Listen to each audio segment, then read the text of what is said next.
Jeta më ka mësuar gjithmonë që t'jem e fortë dhe t'jem e përballur me natyrën e egër.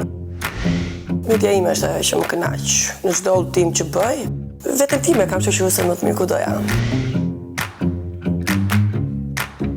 Përgjithsisht kur jam me çuna ndjem më privilegjuar sepse duhet të t'i arrij ata, ndërsa vajzat e natyra janë bla bla bla. Patjetër në shoqëri me çuna është më mirë, ma besoni. Gjërat e bukura gjithmonë janë të rrezikshme për t'u arritur. Unë nisa për diçka të thjeshtë dhe më doli shumë e vështirë. Apo ftakot. Nuk duhet atë. Ka qenë e vërtet kjo, mos më inqiza. E ai çuni më thoshte mua, e ti nuk do bësh video. Thoshte, po çfarë thua më debili, nuk pra të video erdha deri këtu. Asnjë gjë në botë, asnjë gjë në jetë nuk më ndalon të bëj atë që dua të bëj dhe atë që bëj më mirë. Futja kot aty, po është e vërtet kjo. Nëse do ishin prezent 3 fëmijët e mi këtu, do thoshin po si. Vdes ti bëj të qefin vetes.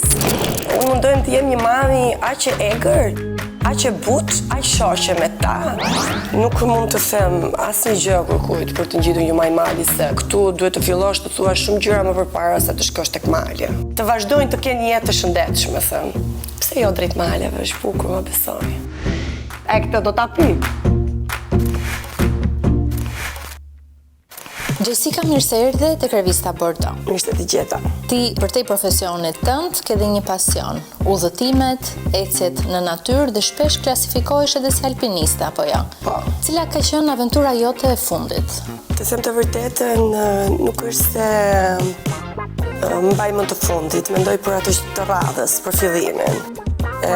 Me sa kujtoj e fundit ka qenë në Pej, via Ferrata, një gjë e lezetshme, pak crazy, po shumë e bukur, një gjitje me litar, shumë e bukur. Cilën do klasifikoje si aventurën më të bukur, ose udhëtimin, ecjen më të bukur? Kjo është një pyetje retorike, do të thoja. Pse është retorike? Sepse nuk mund të bëj diferencime midis njërës apo tjetrës, sepse ato janë të gjitha shumë të bukura dhe secila prej tyre të lë një mbres ndryshe. Si do të jetë ajo e vështirë, e thjeshtë, secila prej tyre ka ato bukuritë e veta dhe të gjitha janë shumë të bukura. Nuk diferencoj dot asnjë prej tyre. Kush të shoqëron në udhëtimet e tua? Shoqërues veten time. Mendja ime është ajo që më kënaq. Në çdo udhëtim që bëj, patjetër edhe grupet që preferojnë për të shkuar, nuk jam natyrë që dua shumë grupe. Shumë njerëz se bëhet e lodhshme, kam përshtypjen. Preferoj të jem në ato guida me pak njerëz që ta shijoj. Duke qenë se jam natyrë që lodhem nga pritja, unë du të ikë të heci. Edhe veten time kam shoqëruar se më të mirë ku do jam. Që të ngjitesh majat që synon do shumë energji, por edhe përgatitje më përpara. Cila është rutina jote fizike? Përgatitje. Patjetër që do përgatitje, do pa guxim, do pak adrenalinë vetvete. Nuk është se unë kam ndonjë përgatitje për të kryer atë ngjitjen. Vetvetiu lindin gjërat dhe jo rastësisht unë dua të bëj sport. Dhe këtë e bëj jo për të ngjitur, por për të ndier mirë me veten time. Njëjtë vjen edhe dëshira për të ngjitur malet e për të ecur. Patjetër që përgatitja duhet, se jo çdo njeri i pa përgatitur fizikisht dhe mendërisht mund të heci dhe mund të ngjisë çdo marrë, sepse shpeshherë të duhet edhe të kesh një forcë ndryshe nga të tjerët ku ti mund të ndalosh dhe thua, si ha dal dot. Më ka ndodhur dhe mua kur ishim në Greqi, jam lodhur, nuk u doja të ecja dot më. Ja dola, guximi thash do eci, edhe ja dola. Cili ka qenë momenti që të nxiti për të bërë hiking? Nuk ka ardhur moment, nuk ka qenë moment, ishte thjesht vendosje, thash do provoj diçka ndryshe, e provova, e pash që më përshtatej, shkonim bukur të dyja, ecnim shumë bukur me njëra tjetrën dhe mendova që do ta bëj rutinë të jetës time, ndoshta të përditshme jo absolut, sepse duke qenë se kam edhe obligime të tjera, familja, punët, por mendoj se kur kohën e kërkoj dhe kam pak të lirë, e shfrytëzoj në maksimum të zhdukem nga këtu. A ka kështu konkurrencë mes grupit, mes vajzave ose djemve, një si tip gare, kush ecën më shpejt, kush nuk lodhet? Jeta më ka mësuar gjithmonë që t'jem e fortë dhe t'jem e përballur me natyrën e egër, e mendoj se unë nuk krahasohem dhe nuk dua ta them femrat apo meshkujt se cili ka ato të vetat. Përgjithsisht kur jam me çuna ndjem më privilegjuar sepse duhet të t'i arrij ata, ndërsa vajzat e natyra janë bla bla bla. E nuk më pëlqejnë ato, më pëlqejnë thjesht ta shijoj natyrën edhe t'jem vetvetja aty ku duhet t'jem. Patjetër në shoqëri me çuna është më mirë, ma besoni. A ke pasur një person që të ka mbështetur në këtë rrugtimin tënd ose të ka nxitur për më shumë? Jo, nuk kam pasur asnjëri, kam një shoqe të çmendur, Ersen, që kudo shkoj unë vjen edhe ajo. Por mendoj se nuk duhet të kesh një shtys për të bërë diçka. Njerëzit kanë përshtypjen i arrin gjërat ashtu siç duan vetëm. Shtysa ndoshta nuk e di, unë si Gjesi nuk kam pas asnjëherë asnjë shtys. Thjesht kam thënë do ta bëj dhe ka bërë. Cili ka qenë mali që kur ke arritur në maj ke thënë përderisa bëra këtë mund të bëj çdo gjë? Ka qenë mali i çikës mos gabofsha po, në Vlar. Unë nisa për diçka të thjesht dhe më doli shumë e vështirë. U lodha, nuk e di pse u lodha, sepse edhe kushtet meteorologjike atë ditë u nisën për diell atje binte preshër. Kur arritëm atje lart shumë e lodhur dhe doja të bëja një video të bukur që ma nxivi ai që bënte video dhe thash pse erdha deri këtu, thash nuk e kuptova as vetë se erdha. Apo e fotakot. Nuk duhet atë. Ka qenë e vërtet kjo, mos më inqizo. Ka qenë shumë e vërtet kjo pjesa e këtij malit, sepse ishte shumë e vështirë edhe doja të bëja një video të bukur atje. Ai çuni më thoshte mua, e ti nuk do bësh video. Thoshte, po çfarë thua më debili, nuk para të video erdha deri këtu. Ka mund ta përsërisim edhe një apo? Jo, jemi okay me përgjigjen. Zemër që razi. Po, vazhdojmë. Endej se e bëra dhe videon dhe dolin ndër videot më të bukura. Ja arrita. Çfarë arsye ndalohej të bëj video? Jo, veç në natyrë është luksi që ti ofron vetes ku ti nuk guxon të ndalohesh nga as edhe një gjë. Qoftë edhe të dali në një gjë intriguese, natyrale, përsëri, ti nuk guxon të ndalosh. Nuk të ndalon kush të bësh asgjë, ti e shijon. Më ndalovi sepse thoshte do dalim ne bukur video. Po si do dilin ata bukur video pa mua? Këtu ishte. Unika dhe thash po iki dhe ika vetme. Disa frikë ishte sepse na kishte dhënë terri, ishte natë, edhe duhet të ikja në dishez që nuk dija ku do ikja sepse duhet të kesh një udhërrëfys që ne vazhdimisht e kemi para dhe mbrapa dikë që na shoqëron. Edhe ai kur kisha ikur në gjithë natë më kishte bërë një super video. Ishte ata shumë e bukur. Këto janë sakrifica domethënë. Jo, këto janë sakrifica, këto janë çmendurina të lezetshme, po jo, nuk është se shkoj veç për foto, po përderisa ja aty pse mos ta shfryzosh atë pjesë, ta kesh një kujtim të bukur. Cili është synimi që ke dashur të arrish dhe ke pjesë të planeve të tua në të ardhmen? Unë synoj, por nuk mund të mendoj se çfarë mund të ndodhi në të ardhmen, të afërt apo të largët. Është e sigurt që gjithmonë do vazhdoj të kërkoj dhe do heci drejt asaj që unë mendoj se duhet ta bëj. A ndihet një grua e lirë dhe e fortë mbase shpesh herë paragjykuar? Kjo është e brumëzuar që në gjenezë. Edhe kam përshtypjen varet si ta suportosh. Mendoj se njerëzit që duan të bëjnë gjëra ndryshe, patjetër shifen me një sy ndryshe. Patjetër që gjykohen. Pse gjykohen? Gjykohen sepse njerëzit shpeshherë ato që ti mendon se janë të thjeshta për ata duken shumë të vështira dhe të gjykojnë në të gjitha këndvështrimet dhe aspektet. Por kam përshtypje dhe mendimin se çdo gjykim të bën më të fortë për të ecur dhe për të realizuar ëndrrën tënde që ke apo atë pasionin tënd që ke. Dhe unë nuk kam kohë të merrem me ata që paragjykojnë. Thjesht i shoh si diçka të thjeshtë kalimtare, edhe më bëjnë të fortë për të qenë kjo që jam, të them të vërtetën. Ke patur komente negative? Nuk kam kohë të shoh. Thjesht shijoj, jetoj, patjetër që ke komente. Si ja del, ku ja bën, nuk e kuptoj, sepse ata lodhen duke më gjykuar mua çfarë bëj unë. Ndërkohë ata nuk bëjnë asgjë në jetën e tyre, për veten e tyre. Kështu që mos më gjykoni mua, them. A do të vinte mbase një moment ose cila arsye do të ekzistonte që ty të mbyllte në mbase në një rutinë ose të dorëzoheshe? Zero, asnjë arsye s'më ndalon. Asnjë arsye s'më limiton, as edhe një. Në qoftë se shëndeti më sforcon, aty ndoshta them do stopoj, por asnjë gjë në botë, asnjë gjë në jetë nuk më ndalon të bëj atë që dua të bëj dhe atë që bëj më mirë.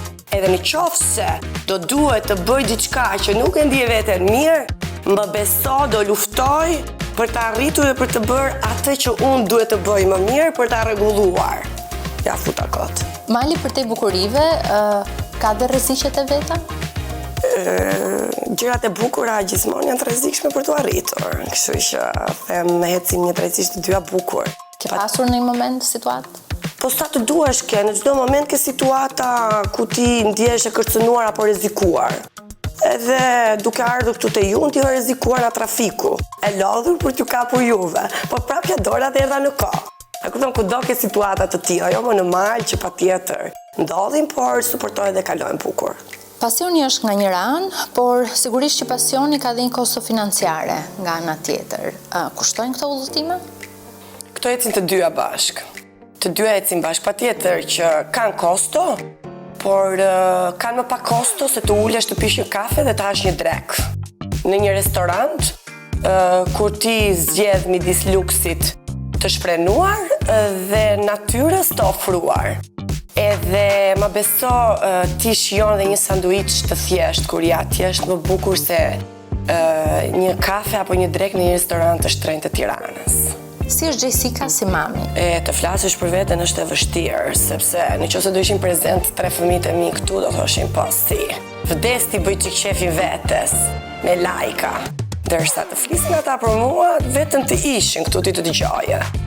Unë mundojmë të jem një mami aq e egër, aq e but, aq shoqe me ta, autoritare, do të them, sepse në një libër që kam lexuar diku thoshte duhet të jesh, të kenë frikë, sepse nëse të kanë frikë, din të duan dhe të respektoj për atë që je. Unë e kam kështu, tërhiqe mos e këput. Jam e mirë pak, po edhe egër pak. Fëmijët i ke të rritur? Po, Amanda është 14 vjeç, Amar 10 dhe Jason 8. Udhëton me ta? Po, udhëtoj me ta gjithmonë. I ndaj me natyra dhe udhëtimet. Amanda është natyrë që do të rri, të shijoj dhe vetëm të rri dhe ushqimi t'i vi aty dhe preferon më tepër kampingjet, ku të marri diell, të futet të lajë dhe të rri. Ndërsa Amar është natyrë që i pëlqen të heci, edhe më kërkon vazhdimisht më merr, por që e ka marrë Amar. Ndërsa Jason është si unë, njësoj si unë, ku do të shkoj ai kënaqet. Cili mendon se do ketë më shumë përmisa për të vazhduar këto aventurat e tua? Nuk e di, unë nuk i los fëmijët për të ndjekur rrugët e mia. Ata kanë të drejtën të zgjedhin, janë të lirë të jetojnë, të shikojnë dhe të vendosin për jetën e tyre, sepse në fund të ditës vetë ajo do t'i shoqëroj, ai karvani i tyre do t'i shoqëroj gjithë rrugtimin e jetës së tyre. Dhe unë vetë jam këtu ku jam dhe babi im gjithmonë kanë kungulur të jem këtu ku jam dhe të arsimojnë për këtë arsimim që ka. Okej, unë nuk është se kam parë keq nga ajo, por që them gjithmonë ha më bab se tim këtë çuna të shkollë. E kupton, nuk dua ta kem fëmijët e mi këta. Fëmijët e mi do të jenë të lirë dhe të bëjnë zgjedhjet e tyre, sido që të vi. Ku largohesh për disa ditë për një udhëtim, sa herë i merr në telefon? Ua, e të mërshme të shpyetje më ke bërë, shumë e lezetshme. Vazhdimisht edhe kur nise ma bëjnë ata të grupit. I ke sistemuar fëmijët? Se nuk kemi nerva të dëgjojmë telefonit të 70 herë në sekondë. Jam shumë e lidhur me të 3 fëmijët. Patjetër që merakosen dhe i marr shpeshherë në telefon ata. Edhe preferoj që vendet ku s'ka, sepse duke qenë në mal kur ecën apo kudo që shkon, ka vende që nuk kapin valet për 3-4 orë, kudo. Unë nuk e di, bëhem shumë keq, do me thënë dhe ndonjëherë nuk e shijoj ashtu siç duhet. Dhe vazhdimisht preferoj që nuk e di çfarë të them. Që të jem në vende që ka val telefoni. Për çfarë janë ata më shumë krenar për ty? A të kanë thënë diçka që e kujton? E di, unë nuk pretendoj dhe mendoj se ata mund të më shprehin ndonjëherë krenarinë e tyre për atë që unë jam. E them dhe e kam kuptuar këtë gjë tek Amar kur ka filluar të ketë një shoqe, edhe ka thënë mami është me kaçurela dhe me sy të bukur si ty. E çfarë do duash më shumë? Jason thot, shoqja ime është buçko si ty mami, ndërsa tek Amanda kërkoj atë karakterin tim të fortë që ta ketë ajo vetë si femër. Pastaj nuk e di, nuk pres të më vlerësojnë, pres të më shikojnë dhe të më kërkojnë, të më kenë prezent në jetën e tyre, për atë që unë kam dhënë dhe ata të kërkojnë për të jetuar mirë. Futja kot aty, po është e vërtet kjo. Një grua që bën hiking, çfarë ka në garderobën e saj ndryshe nga gratë e tjera? Ama se gratë këtu garderoba vusuaj, po nejse. Do isha për tej naturalitetit, unë për vetën time, në garderobën time kam atlete, sepse jam mere me sport, kam veshjet e hiking, kam kpucët me taka, varet në ajo që ato bëjnë në jetën e tyre. Më kupton? Për shembull, mami tim të shkret gjatë gjithë jetës i është dashur të ketë në garderobën e saj vetëm kpucë me taka, se ishte 1.20, ndërkohë babi basketbollist 2 metra. Kurrë në jetë ajo femër atlete. Kështu që varet në ajo çka jeta e përditshme ty të jep për të pasur. Unë për veten time i kam larmishmëri gjërash. Cili është destinacioni i ëndrave të tua, atë që e ke pari në listë? Unë nuk ndërroj shumë, kjo gjë më ka bërë mirë. Unë thjesht ngrihem dhe them do bëj këtë, po e bëra mirë, po se bëra prap mirë. Mendoj se ja lë kohës kështu të vinë e të rrjedhi natyrshëm. Nuk dua të ndërroj, se sa herë ndërroj asnjë gjë nuk më realizohet fatkeqësisht. Dhe them më mirë, ja lë kohës, si të dali dhe i kam gjërat tak, nuk e mendoj gjatë. Çfarë do t'i thojë të gjithë atyre që ende nuk e kanë gjetur një maj mali? Nuk mund të them asnjë gjë kujt për të ngjitur një maj mali, se këtu duhet të fillosh të thuash shumë gjëra më përpara se të shkosh tek mali. Kam përshtypjen. Por thjesht them që të kujdesemi pak më shumë për shëndetin ton mendor në radhë të parë, për shëndetin ton fizik, sepse nëse ne i kemi këto dy gjëra bashk, them se jemi mirë me veten tonë, sepse një njeri i shëndetshëm, edhe kur ulet punon në zyrë apo kur ecën, nuk ndjehet komod me veten e tij, më kupton? Është shumë, nuk mund të them diçka për ata që të shkojnë drejt malit, them që të vazhdojnë të kenë një jetë të shëndetshme, them. Pse jo drejt maleve, është bukur, më besoni. Jessica, faleminderit. Isha shumë e kënaqur që isha këtu.